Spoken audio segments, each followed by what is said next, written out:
नमस्कार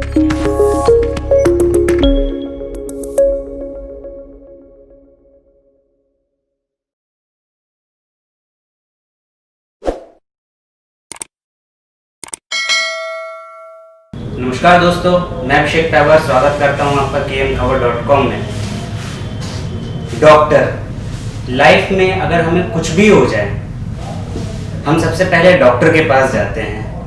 डॉक्टर इस दुनिया में एक ऐसा इंसान है जो इंसान के रूप में भगवान है, और हम आपको एक ऐसी शख्सियत से मिलवाने जा रहे हैं जो डॉक्टर तो हैं, साथ में एक्टर और मॉडल भी हैं। हमारे जबलपुर के CH लियाओ सर KMKhabar.com में आपका बहुत बहुत स्वागत है। Thank you. सर, मेरा आपसे पहला सवाल कि आप डॉक्टर तो हैं, साथ में एक्टर मॉडल, आपने इंसान एक लाइफ नहीं संभाल पाता और आप अपनी तीन लाइफ, मतलब कि डॉक्टर, डेंटिस्ट होते हुए, फिर इसके बाद आपकी एक्टिंग, फिर देन आपका मॉडल। ये तो संयोगवश हुआ, एक्टिंग संयोगवश हुआ। एक्चुअली 25 साल हो गया मुझे प्रैक्टिस करते हुए, और मुझे इस बात का बिल्कुल भी एहसास नहीं था कि मैं एक्टिंग कर सकता हूँ जब तक मुझे मौका नहीं मिला। तो 2016 में सलमान खान की फिल्म ट्यूबलाइट जब बन रही थी, तब उसमें कास्टिंग कॉल आया था, और उसमें ये उनको चाइनीज़ कलाकारों की दरकार थी, उनको चाइनीज़ एक्टर्स की ज़रूरत थी। तो उसमें मैंने अपने मित्र से पूछा कि ये इस प्रकार से चाइनीज़ लोग कैसे, मतलब मैं चाइनीज़ हूँ, तो मुझे, मतलब मेरे पूर्वज चाइनीज़ रहे हैं, मैं जबलपुर में पला बड़ा हूँ, पैदा हुआ हूँ। तो मैंने अपने दोस्त से पूछा जो इंडस्ट्री में था, उसने मुझे बताया कि आप ऑडिशन देकर इस प्रकार से रोल पा सकते हैं। तो जब मैंने पहली बार ऑडिशन दिया, तब मुझे एहसास हुआ कि ये मैं कर सकता हूँ। एक्टिंग जो होती है वो आप सीख नहीं सकते, एक्टिंग के गुण सीख सकते हो आप। नेचुरली जो, हाँ, एक्टिंग क्या होता है? एक्टिंग होता है कि आप बिल्कुल नेचुरल रहे एक बनावटी परिस्थिति में, आप बिल्कुल नेचुरल रहे, यही एक्टिंग होती है। तो या तो आप कर सकते हैं या तो आप नहीं कर सकते। एक्टिंग आप सीख नहीं सकते, एक्टिंग के गुण सीख सकते हो आप, कि मतलब डायलॉग्स कैसे याद रखने चाहिए, या सीन को कैसे मैनेज करना चाहिए, या सह कलाकारों के साथ जब आप एक्टिंग कर रहे हो तो उसमें टाइमिंग कैसे बनानी चाहिए, ये कुछ गुण सीख सकते हो आप, लेकिन आप एक्टिंग नहीं सीख सकते। तो मेरे को 2016 में एहसास हुआ कि मैं इसे कर सकता हूँ। ओके।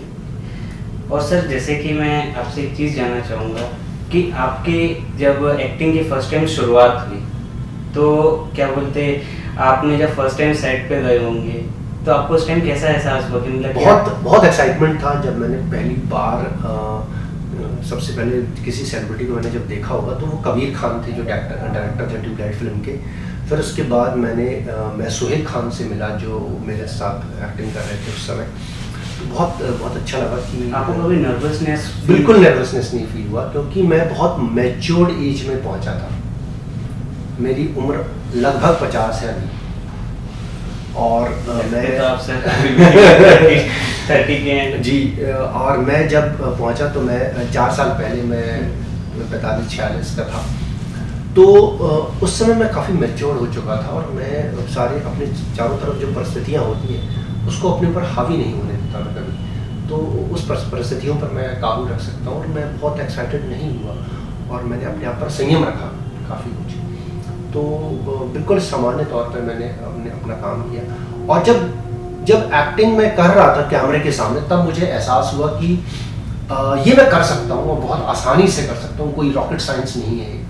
और लेकिन जब एक सीन आया जहाँ पे दूसरे कलाकार उस सीन को नहीं कर पा रहे थे, और आउटडोर पे जब आप शूट करते हो तब लाइट की बड़ी प्रॉब्लम होती है कि आप अगर लेट करते जाएंगे तो लाइट ख़राब होती जाता है, क्योंकि सूरज की दिशा पल पल बदलती है। तो डायरेक्टर जो कबीर खान सर थे वो बहुत ही नर्वस हो रहे थे और गुस्सा हो रहे थे कि लाइट जा रही है, और ये शॉट, एक छोटा सा शॉट है, पूरा क्यों नहीं हो पा रहा है। उस शॉट को एक्चुअली स्लोमो में शूट करना था, 90 फ्रेम्स पर सेकंड पे, और उसमें जो नॉर्मली जो आप काम करते हो उसको डबल तेज़ी से करना पड़ता है। और उसको 2 कलाकार जो पहले टीवी पे काम कर चुके थे वो नहीं कर पाए पूरा, दो स्टंटमैन जो रेगुलर फिल्मों में काम करते हैं वो भी नहीं कर पाए पूरा। तो मैं जब बैठ के मैं देख रहा था तो मैंने कबीर सर से पूछा, सर मैं इस शॉट को ट्राई करूँ क्या? तो उन्होंने बोला कि क्या तुम इस सीन पे मार गए? उन्होंने कहा नहीं, मैं इस सीन में नहीं मारा हूँ। बोला ठीक है, तुम ट्राई करो। आप विश्वास नहीं करोगे, जब इतनी देर तक मैं समझ गया था कि डायरेक्टर को क्या चाहिए, किस प्रकार की मूवमेंट चाहिए, किस प्रकार का एक्शन चाहिए, और वो मैंने एक शॉट में कर दिया। वन सिंगल शॉट में मैंने उसे कर दिया। वो मेरी आइकॉनिक शॉट है, फिल्म में बदलाव है, मतलब वो टर्निंग पॉइंट है फिल्म का। और वो उसमें पहली बार मेरे को मतलब क्लोजअप से मेरा शॉट लिया गया, और वो मुझे बहुत अपने आप को मतलब ये मेरे लिए बहुत प्रोत्साहित किया इसने मुझे बहुत। तो उसके बाद से मुझे मेरे सह कलाकारों ने बोला कि यार लगता ही नहीं तू पहली बार शूट कर रहा है। मैंने सबको बता के रखा था कि मैं पहली बार शूट कर रहा हूँ। सर आपके एक्टिंग के दौरान पे कोई फनी मूवमेंट जो आपको हमेशा याद आता हो? सबसे बड़ी फनी मूवमेंट क्या, वो जैसे मैंने आपसे कहा कि मैंने बहुत संयम रखा और वो अपने आप को परेशान नहीं होने दी, लेकिन जब मैं पहली बार सलमान खान के सामने आया तो मेरी गिग्गी बंद गई थी। आप विश्वास नहीं करोगे, मैं सेट पे तकरीबन 6-8 घंटे बैठा रहा, लेकिन मेरे पास हिम्मत नहीं थी कि मैं 6 फीट दूर बैठे सलमान खान के पास जाके हालू बोल सकूं उनको। क्यों सर ऐसा? पता नहीं, मेरी मतलब पहली बार था वो स्टार स्ट्रक बोल जाते हैं, मैं गिग्गी बंदी थी बस। एक्चुअली सर क्या, मैं भी फर्स्ट टाइम कैमरों को फेस कर रहा हूँ। आज तक मैं हमेशा बैक कैमरास रहा हूँ, लेकिन आपको देख के भी थोड़ा सा नर्वसनेस मुझे हो रही है।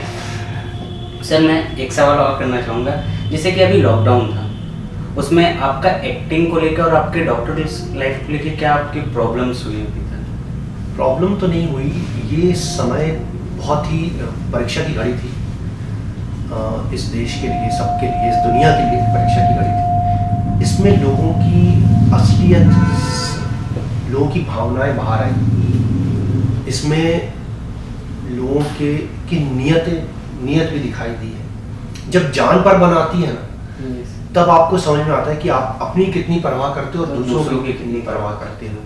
तो ये उस समय हमें समझ में आया। और आप जब लॉकडाउन का हाफ लॉकडाउन जब खुला, थोड़ा सा भी जहाँ एसेंशियल सर्विसेज के लिए 5 मई से मैं अपने क्लिनिक पर बैठा, और 5 मई से मैं लगातार 6 घंटे अपने क्लिनिक पर बैठा हूँ। और अगस्त के पहले सप्ताह तक मैंने संडे भी छुट्टी नहीं ली थी, क्योंकि मुझे ये बात का बिल्कुल पक्का पता था कि लोग घर से बाहर नहीं निकल रहे, सबसे पहली बात। और अगर निकल भी रहे तो जरूरी काम के लिए निकल रहे, अस्पताल या दवाखाना जा ही नहीं रहे। और जो भी अस्पताल या दवाखाना जा रहे हैं बहुत मजबूरी से जा रहे हैं। उन्हें मतलब कितनी तकलीफ हुई होगी और कितनी मजबूरी हुई होगी कि वो अस्पताल और दवाखाना जा रहे हैं, लेकिन उसके बावजूद भी अगर डॉक्टर उनको ना मिले और उनसे बस ये बोलते कि आप इस समय पे ही आइए, तो कैसा रहेगा, क्या बीतेगी उन पर। तो मैंने फिर बोला कि मैं कम समय के लिए नहीं बैठूंगा, मैं ज़्यादा समय के लिए बैठूंगा। और मैंने उल्टा किया। लोगों ने कोरोना काल में, डॉक्टरों ने, और क्योंकि सब कुछ महंगाई बहुत बढ़ गई थी, फीस कम चीज को भी ज़्यादा में दे रहे थे, फीस लोगों ने, डॉक्टरों ने और चिकित्सा संस्थानों ने बढ़ा दी थी। मैंने उसका विपरीत किया, मैंने फीस कम किया, क्योंकि मुझे पता था कि यहाँ पे अब इस देश को और इस लोगों को मेरी ज़रूरत है। और ये परीक्षा की भगवान कहा जाता है। नहीं, भगवान नहीं, हम एक जरिया है बस। हर इंसान का इस दुनिया में आकर एक जरिया होता है अपना एक योगदान देकर जाने के लिए। हमें बहुत, ये दुनिया अरबों सालों से चल रही है, हम आते हैं 50, 60, 70 साल जीकर चले जाते हैं। हम इस दुनिया में आकर क्या योगदान इस दुनिया को देकर जाते हैं, वो फिर हमें अमर बनाता है। बस हम अपना योगदान दें, हम इस दुनिया में आने का पर्पस जाने कि हम क्यों आए इस दुनिया में, तो उस पर्पस को पूरा करें और जाएं बस। आपकी इस बात को सर बहुत सलाम है। और बस मैं आपसे एक चीज़ ये कहना चाहूँगा सर, अभी आपकी न्यू फिल्म कौन सी आने वाली है? अभी मेरे 2 प्रोजेक्ट रिलीज होने वाली है। एक है हॉलीवुड की film the Z, NSR the Z. ये हमने 2019 में 2018 में हमने मॉरिशस में शूट किया था। तो अभी वो अमेज़ॉन प्राइम मीडिया में रिलीज़ होने वाली है, और एक अमेज़ॉन प्राइम मीडिया में सुपरनैचुरल थ्रिलर रिलीज़ होने वाली है जिसका नाम है the last hour. The last hour जी, तो ये भी सुपरनैचुरल थ्रिलर है। ये 2 प्रोजेक्ट पे मैंने अभी पिछले 2018 में काम किया, और ये मेरा बहुत एम्बिशियस प्रोजेक्ट है और मुझे काफ़ी उम्मीदें हैं इन 2 प्रोजेक्ट में। ये इसकी लॉन्चिंग डेट सर? अभी रिलीज की डेट तो नहीं आई है, बस उनका ट्रेलर आया है, NSR the Z and the last our. उसमें संजय कपूर है द लास्ट आवर में, और NSR द जेड में तो विदेशी एक्टर्स हैं, और ये इंग्लिश फिल्म है। तो ये बहुत अच्छी बात हुई सर, हमारे जबलपुर का एक्टर डॉक्टर एक इंटरनेशनल फिल्म के लिए भी काम कर रहे हैं। Thank you so much. ये जब भी हम एक्टर होते हैं तो हमें हर प्लेटफॉर्म पे और हर मुकाम पर हमें काम करना होता है, और उस लेवल तक मेरा सौभाग्य है कि मैं पहुंचा हूँ। आपको सर उस मूवीज़ के लिए बहुत बहुत शुभकामनाएं। Thank you so much. हम इसे ज़रूर देखेंगे। Thank you so much. अब आने वाले जो एक्टर्स हैं और जो डॉक्टर्स हैं साथ में, जो अपनी लाइफ को जो पढ़ाई भी कर रहे हैं और जो एक्टिंग में जाना चाहते हैं, उनके लिए आप क्या मैसेज देना चाहेंगे? देखिए, जीवन में आप जो भी लगन से करेंगे ना, आपको सफलता अवश्य मिलेगी, क्योंकि सामने वाले को पता है कि इस व्यक्ति के अंदर बहुत लगन है। आधे मन से अगर आप करोगे तो कुछ नहीं होने वाला, कुछ नहीं होने वाला। तो आप अगर किसी भी चीज में, वो कहते हैं ना, इच्छा शक्ति अगर हो तो हिमालय पर्वत छोटा पड़ जाता है, और लोगों की इच्छा शक्ति की वजह से उनकी तंबाकू की हैबिट नहीं छूटती यार। हाँ?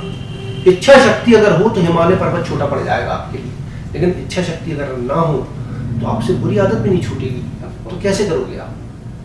तो आप इच्छा शक्ति रखिए और सही तरीका अपनाइए। मतलब don't work hard, work smart. Don't hard work, smart work. हाँ, डू स्मार्ट वर्क। मतलब, और सिंपल सी बात है, आप जैसे, मेरा ये कहावत है कि आप 100 दरवाजे खटखटाओगे तो जाके 10 दरवाजे खुलेंगे, और जरूरी नहीं कि वो 10 दरवाजे जो खुलेंगे उनको आप जो बेच रहे हो उसकी जरूरत है। तो एक्टर लोगों के एक्टिंग के लिए भी ऐसा होता है कि आप 100 कास्टिंग वालों से मिलिए, उसमें से 10 कास्टिंग वाले आपको बुलाएंगे, और उसमें से एक को शायद आपकी जरूरत हो, लेकिन 100 तो खटखटाइए आप।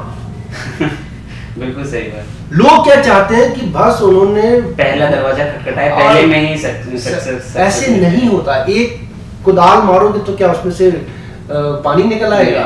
आपको मेहनत करनी पड़ेगी, बहुत मेहनत करनी पड़ेगी, तब जाके कुआं खुदेगा, तब जाके उसमें पानी आएगा, और डबल मेहनत करोगे तो तेल आएगा। मेहनत तो करिए। और सर, जैसे कि मैंने आपका वो एक कौन सी पलटन मूवी का एक मैंने आपका वो वीडियो देखा था। वो मूवी में आप जो जिस तरीके से बात करते हैं चाइनीज में, वो वाला आपका अगर कुछ छोटा सा डायलॉग हो जाए। चाइनीज मुझे उतनी ही आती जितनी आपको आती है। मुझे तो नहीं आती। तो मुझे नहीं आती है। नहीं सर, आपको कुछ शब्द मुझे रटना पड़ा था और याद करना पड़ा था डबिंग के टाइम। डबिंग के टाइम वो उस समय शूटिंग के टाइम कुछ और शब्द थे। और उसको फिर हमने, क्योंकि पलटन के शूट के टाइम मुझे जेपी दत्ता सर ने सिखाया कि आप सीन को पूरा करिए, सीन आप पूरा करिए, बाकी जो डायलॉग्स हैं, जो लाइंस हैं, वो हम डब कर लेंगे। तो इसमें अधिकतर कलाकार क्या करते हैं, अगर उनकी लाइन में कुछ गड़बड़ी है तो वो सीन खराब कर देते हैं, वो रुक जाते हैं। तो अगर आप नौसिखिए कलाकार हैं तो आप सीन को बिगाड़ सकते हो। अगर आप अनुभवी कलाकार हो तो आप सीन को बिगड़ने नहीं दोगे। तो आपका शॉट और आपके डायलॉग फिर रिपीट हो जाएंगे। आपने अगर कोई गलती करी तो सामने वाले कलाकार का सीन क्यों खराब करोगे आप? तो ये सीखा है मैंने। तो उसमें क्या बोलते हैं, कुछ जो डायलॉग्स हैं वो उसमें उस समय याद थे। साउथ इंडियन मूवीज में भी आपका बहुत, मैंने साउथ की मूवी का मुझे बहुत ज़बरदस्त मौका मिला, और उसके लिए मैं अपने मुंबई में मेरी जो मैनेजर है वो अभी दिवंगत हो गई हैं, उनके लिए बहुत आभारी हूँ। उन्होंने बहुत अच्छा कास्ट किया मुझे, और बहुत ज़बरदस्त रोल मुझे मिला। मुझे बिल्कुल अंदाज़ा नहीं था कि मामूटी सर जो है वो साउथ के अमिताभ बच्चन है, इतने पावरफुल है वो, मुझे नहीं पता था। इस कारण से जब उनके साथ जो शॉट मैंने किया तो मैं उनको डांट पाया एक्चुअली, उसमें मैं उनका कमांडिंग ऑफिसर बना हूँ और मैं उसमें उनको डांटता हूँ। हाँ सर। उसमें मैं उनको डांटता हूँ। तो अगर मुझे पता होता कि वो किस लेवल के कलाकार हैं और मुझे पहले से उनके बारे में ज़्यादा जानकारी होती तो मैं शायद उनको नहीं डांट पाता, लेकिन मुझे उस समय जानकारी नहीं थी कि वो किस लेवल के कलाकार हैं। और मैं गया उनके सामने और मैंने अपना रोल निभाया, और बाद में जब मुझे समझ में आया कि वो किस लेवल के कलाकार हैं तब मुझे अच्छा लगा बहुत। सर तो अभी न्यू ईयर, आपका क्रिसमस आ रहा है और न्यू ईयर आ रहा है, तो kmkhabar.com की ओर से आपको बहुत बहुत शुभकामनाएं। मैं भी क्रिसमस, हैप्पी न्यू ईयर। तो और हमारे चैनल से जुड़ने के लिए, कुछ बातें करने के लिए बहुत बहुत शुक्रिया। Thank you sir. नमस्कार।